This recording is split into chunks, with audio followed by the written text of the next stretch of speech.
Have you ever wondered what it takes to make a billionaire panic?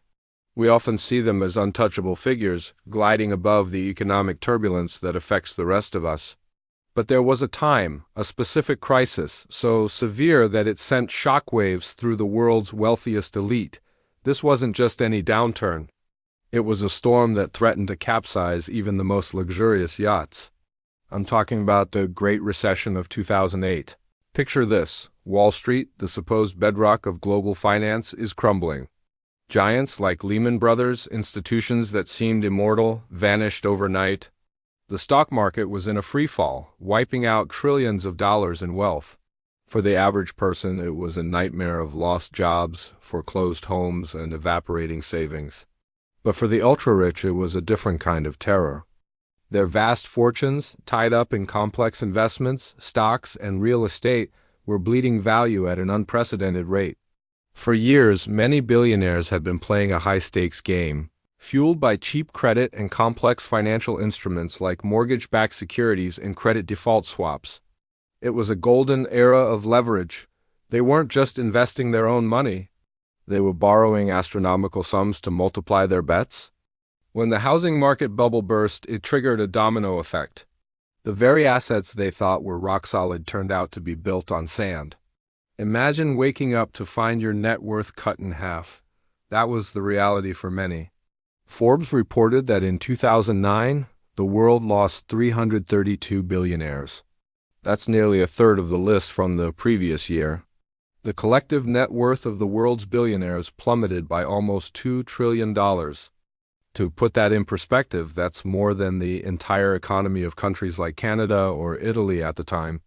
One of the most famous examples was the Icelandic banking crisis. Before 2008, Iceland had several billionaires who had built empires on the back of a booming, deregulated financial sector. When their banks collapsed, their fortunes evaporated almost instantly. They went from globe-trotting tycoons to being virtually wiped out. It was a stark lesson: no matter how high you fly, you can still crash. Even legendary investors like Warren Buffett weren't immune. While his company, Berkshire Hathaway, was stable enough to be a lifeline for others, its own stock value took a significant hit. Buffett famously described the economic turmoil as an economic Pearl Harbor. When a man known for his calm, long-term perspective uses language like that, you know the situation is dire. He saw the fear firsthand, receiving calls from desperate CEOs and even government officials trying to stop the bleeding. So what did they do? The panic manifested in different ways. Some started hoarding cash, pulling their money out of the markets and stuffing it into the safest assets they could find, like U.S. Treasury bonds. This move, while logical for an individual, created a flight to safety that further starved the markets of liquidity, making the crisis even worse. It was a classic prisoner's dilemma on a global scale. Others engaged in massive, desperate sell-offs. Hedge fund managers, who are paid to deliver returns no matter what, faced immense pressure from their wealthy clients. As investors demanded their money back, these funds were forced to sell assets at fire sale prices, pushing markets down even further. It was a vicious cycle of fear feeding on itself. The very people who preached buy low, sell high were now forced to sell at the absolute bottom. The panic wasn't just financial. It was psychological.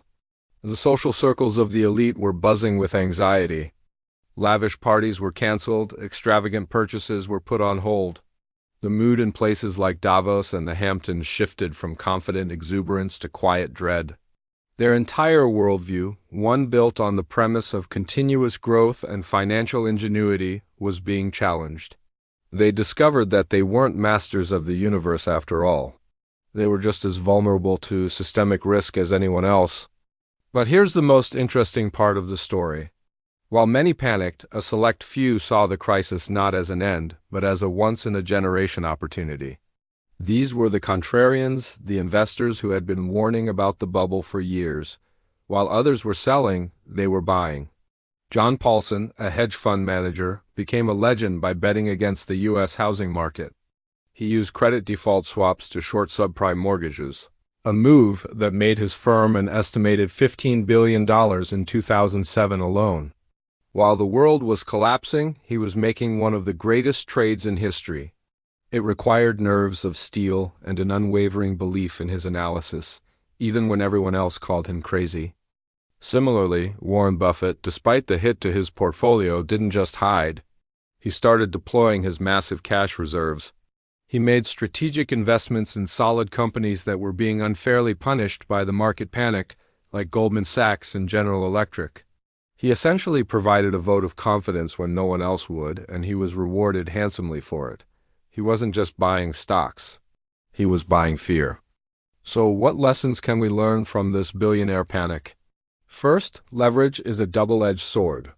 It can amplify gains, but it can also amplify losses to a catastrophic degree. Second, diversification is crucial. Those who had all their eggs in one speculative basket like Icelandic banking or subprime mortgage got wiped out. Those with more balanced portfolios were able to weather the storm. Most importantly, it reveals the power of psychology in markets. Fear is contagious, and it can cause even the most sophisticated investors to make irrational decisions. The real winners of the 2008 crisis were those who could control their emotions, stick to their strategy, and act rationally when everyone else was panicking. They understood that the best time to invest is often when there's blood in the streets. The 2008 recession was a brutal, humbling experience for the world, including its wealthiest citizens. It stripped away the illusion of invincibility and showed that in a truly systemic crisis, everyone is vulnerable. It was a panic that reshaped fortunes, created new legends, and offered timeless lessons about risk, opportunity, and the enduring power of human emotion in the world of finance. Thank you so much for watching. What do you think is the biggest lesson from the 2008 crisis? Let me know in the comments below. And if you enjoyed this deep dive, don't forget to hit that like button and subscribe for more content. See you in the next video.